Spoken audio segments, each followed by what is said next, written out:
Kalau kita berbicara berkaitan dengan ekosistem pariwisata, itu dari beach club-nya memfasilitasi, tentu kita harus pastikan juga berbagai macam anggaplah penodaan terhadap masyarakat, budaya itu kan juga dilakukan oleh wisatawan.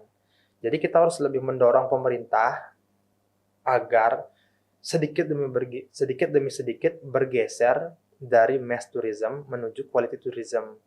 Kalau memang yang menjadi target dari pemerintah dalam hal ini adalah pemerintah pusat, dari Menteri Pariwisata yang setiap tahunnya terus mendorong peningkatan jumlah wisatawan, sedangkan pulau kita sangat terbatas. Kalau kita berbicara secara nasional, kita termasuk pulau yang kecil, sedangkan diharapkan menjadi sebuah tempat yang mampu menghasilkan sangat banyak pendapatan untuk negara dengan mendatangkan orang sebanyak mungkin ke pulau ini.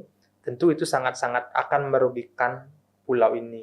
Kita harus dorong quality tourism bergeser dari yang awalnya mass tourism seperti itu.